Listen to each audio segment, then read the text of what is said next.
महिमा डीजे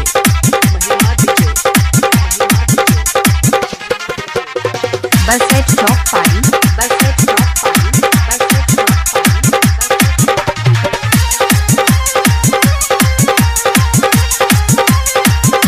मटका न मिलल ये नंद लाला टेंशन रहे घर के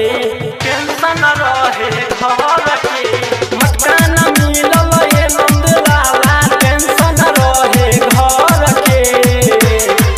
कान्हा तुहरे खातिर ले अहिनी हम मटका में माखन भर के कान्हा तुहरे खातिर ले अहिनी हम मटका में माखन भर के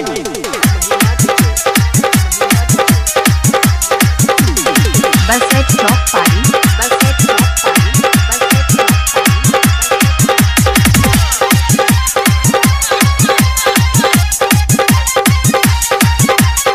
बस है चौक पानी बस है चौक पानी बस है कहाँ के बंसुरी जब छन छन बाजेले सोनाक्षी साउंड पर गाना जब बाजेले गाना जब बाजेले कहाँ के बंसुरी जब छन छन बाजेले सोनाक्षी साउंड पर गाना जब बाजेले कहे नयन करब दर्शन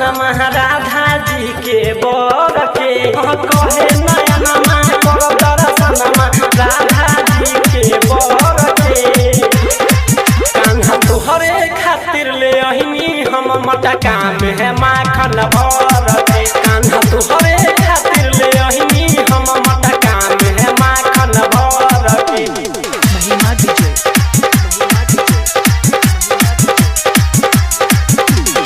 बस है चौक पानी बस है चौक पानी बस है चौक पानी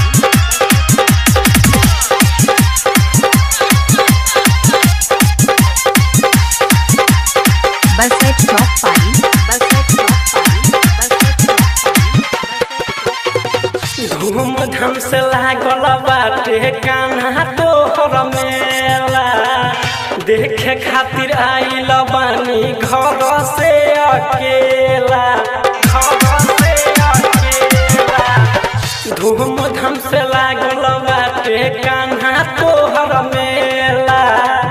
देखे खातिर आइल बानी घर से अकेला साचे बता दे नंद लाला फेरब कब नजर के साचे बता दे नंद लाला फेरब कब नजर के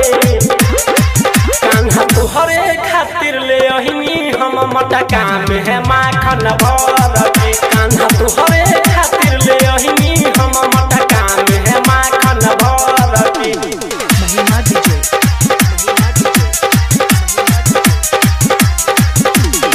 बस है चौक पानी बस है चौक पानी बस है चौक पानी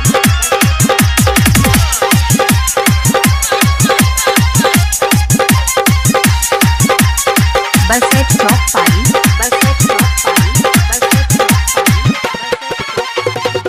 एसपी संतोष राउर चरण के दास जी रहुए पसंग मंसूर सके टिकलबा विश्वास जी टिकलबा विश्वास जी एसपी संतोष राउर चरण के दास जी रहुए पसंग मंसूर सके टिकलबा विश्वास जी